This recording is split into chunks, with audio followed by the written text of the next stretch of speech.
Hi guys, welcome back to the channel. This is Alpha Omega Occasionally.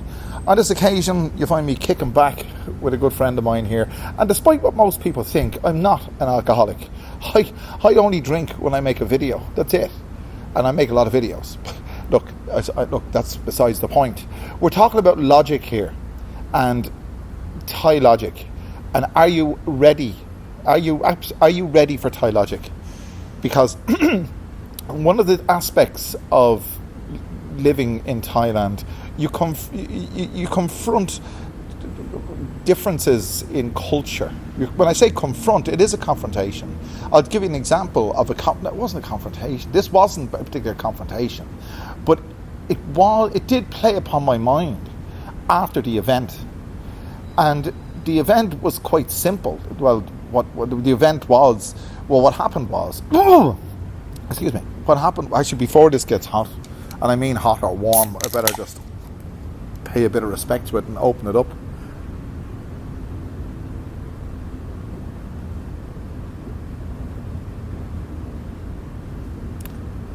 That's very, very drinkable. That's logical. Having an ice cold Leo on a day where the mercury hit 46, believe it or not, 46 degrees, but that's logical. You hydrate, but a beer doesn't hydrate you. We all know it dehydrates you, but whatever yourself. But this particular event, I was driving with my wife and child, and a lot of people criticize me, and rightly so, because that's your view. This is your viewpoint, that Harry travels in the front seat of the car, whatever car we're in, my car, my wife's car, unrestrained. And you see, this is Thai logic. I was battling with this actually, since Harry was born. He's always been sitting or seated or carried in the front seat of the car. It's the way Thai people do things. And to go against the logic, i.e. culture, well, the culture is tied in with logic, you're pissing into the wind. So anyway, this particular instance, which happened about a week ago, I was driving, my wife was sitting in the passenger seat and Harry was sitting on her lap in the front passenger seat. And it was around the time of Songkran. And of course, police checkpoints around the time of Songkran they're everywhere. They're everywhere, and rightly so. But anyway, they're checking for more or less everything. But this is in the morning, you see. This was at 10, 11 o'clock in the morning. And they had this checkpoint marked out with traffic cones. The lanes were divided on the white lines. They had lines of traffic cones, so you couldn't exit the lane you got into. You had to keep going, and there was a police officer designated to each particular lane, let's say. So he was looking at me right in the eye, and guess what? I wasn't wearing my seatbelt. And guess what? My wife wasn't wearing her seatbelt. And guess what? Harry was sitting on our lap in the front passenger seat. So she started shouting at me, "Put on your seatbelt," and I says no, because he's looking at me. He can see me, and if I put it on now, I'm only adding to it. So I said I might as well just face the music. So she wound down the window. Police officer looks at me, didn't look at her, looks at me and went like this, indicating to click my belt in, which I did. And then I just said, "Thank you very much," and he said, "Drive on." He didn't say it, he said whatever he said in Thai, well, he meant drive on. And there was a bit of a backlash after we drove on. My wife started getting on to me as to why I didn't put on the belt when she told me to, but I said because he was looking at me and it would have probably aggravated the situation maybe, but she didn't see it that way because she's Thai. Different logic.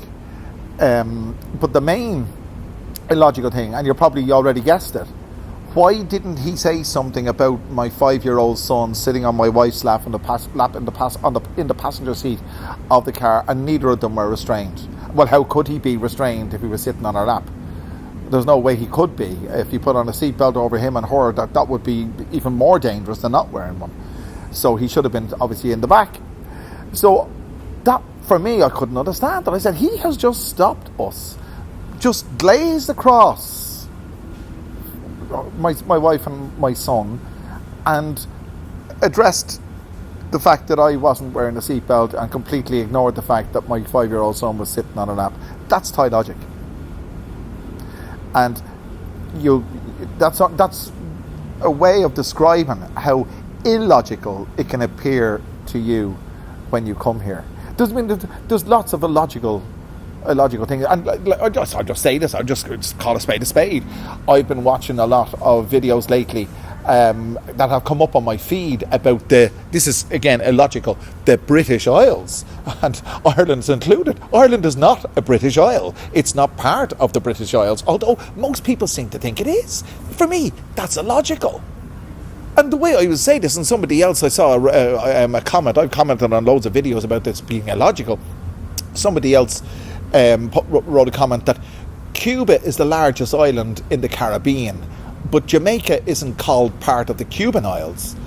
Britain is the largest island in those group of westerly islands off the coast of Europe, including Ireland. But Ireland is classed as a British Isle. British is the possessive. So if you use the term British, they're British something, they're British that, they're Spanish something, they're Spanish that, it indicates the possessive. Ireland is not a British Isle. That is illogical to say that. The Irish government, by the way, the Irish state doesn't recognise that term, and me as an Irishman, I don't recognise that term. But that's what I'm saying. Logic differs from place to place. What you find logical isn't logical to me, if you're talking about Ireland being part of the British Isles. If the Thais, if I find the fact that my son is sitting on my wife's lap unrestrained on a public highway in Thailand, if I find the fact that the police don't pull me up on that, I find that illogical. There's lots and lots of things that we deem as illogical, but other people don't. And you know what? I don't criticise it. Because if I'm attracted to women, I'm attracted to women. If I'm attracted to men, I'm attracted to men. A man that isn't attracted to men would find that illogical. I'm sure lots of you do. I could say I'm attracted to ladyboys. I am. Because they look like girls. Is it logical? It is logical for me. It makes sense. So, there's lots and lots of things that are completely illogical from my point of view, or your point of view, or the Thais' point of view. But for them it is. And that's something for you to prepare yourself for if you come to Thailand. The fact that they think differently. One thing I've learned as being a language teacher, when you learn a different language, you have to think differently. There's no tenses in the Thai language. There's no plurals in the Thai language. The verbs don't conjugate. So there's no past, present or future. You have to think differently to speak Thai. And if any of you know any degree of Thai, the times of the time of day in Thai, you have to think differently, because it goes noon tum, song tum, sam tum in the evening. And Thais, if they're translating into English, write 9 p.m. is 3 p.m. because it's sam tum. You got to think differently. So logic kind of goes out the window when you come to a different country or different culture, because they do things differently. It's like, who was it that said it? I know, tell me who it was. I think it was Mark Twain. I don't think it probably was Mark Twain. I don't know. Said that the past, I'm sure it wasn't, but the past is a foreign country. They do things differently there. Smoking on airplanes now seems illogical. Smoking on airplanes in the 1980s was par for the course. There you go. So I started out with the idea of this video as a critique of the fact that the Thai cultural behaviour is illogical. But to be honest with you, speaking is a therapy for me. Speaking on YouTube is kind of a therapy for me. And at the end of recording this video, I feel very comfortable in saying that who am I to determine what you determine, or what you should determine, or what the Thais should determine as being logical, because it's up to you.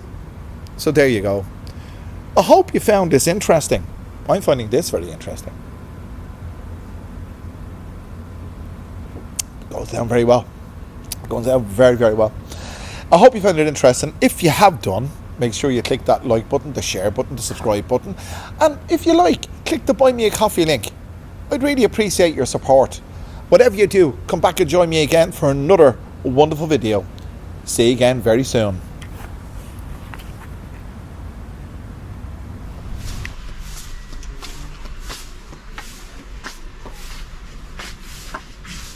Hello there.